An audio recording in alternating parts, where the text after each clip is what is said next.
Welcome to my new blog. તો આજે હું તમને વરિયાળીના શરબતની જે આપણને બહુ જ અસરકારક છે, ઉનાળામાં બહુ જ સારું પડે છે, એને ઘરે કેવી રીતે બનાવીને સ્ટોર કરીને તમે ડાયરેક્ટલી યુઝ કરી શકો છો, એટલે ઇન્સ્ટન્ટ. તો આપણે આજે અને આ આપણે જો આપણે ચાસણીની મદદથી કરશું એટલે આપણને ખાંડની પણ સાઈડ ઇફેક્ટ નહીં થાય. તો મેં અહીંયા આગળ આ ગેસ ચાલુ કરી દીધો છે. એમાં હું સૌ પ્રથમ તો મિશ્રી પધરાવી દઈશ.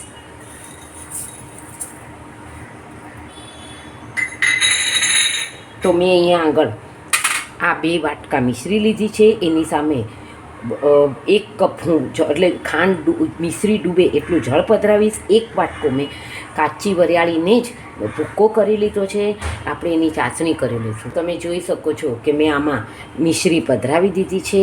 હવે આમાં આ 1 વાટકી જેટલું જળ પધરાવીશ.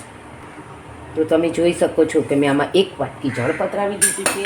હવે હું આમાં 1 તારની ચાસણી કરવા દઈશ.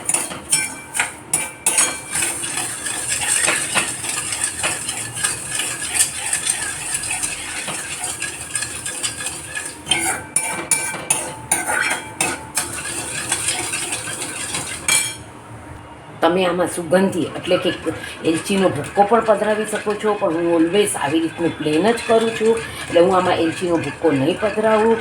અને એટલે હવે આમાં 1 તારની ચાસણીને થવા દઈશ. તો તમે જોઈ શકો છો કે આપણી આ 1 તારની ચાસણી થઈ ગઈ છે, પરફેક્ટ એકદમ.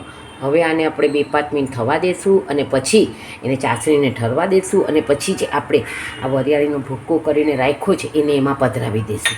અને પછી ખાલી તમારે ઇન્સ્ટન્ટ બનાવવા માટે એમાં જળમાં આને 4થી 5 ચમચી પધરાવી અને મિક્સ કરો તો તમારું શરબત તૈયાર થઈ જશે. અને પછી આને પધરાવીને હું ગાળી લઈશ.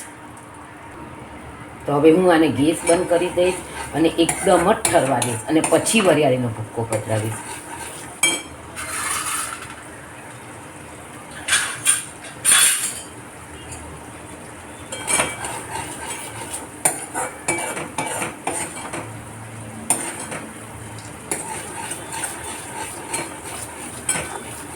તો આપણું આ ઘણું ઠીક થઈ ગયું છે. હવે હું એને ગેસ બંધ કરીને ઠરવા દઈશ. તો તમે જોઈ શકો છો કે આપણું ઘણું બધું ઠરી ગયું છે. હવે જે આપણે આ ભૂક્કો કરીને રાખ્યો છે હું એમાં એને પધરાવી દઈશ.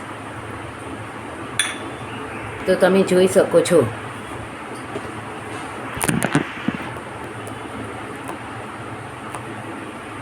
કે આમાં મેં જળ લઈ લીધું છે.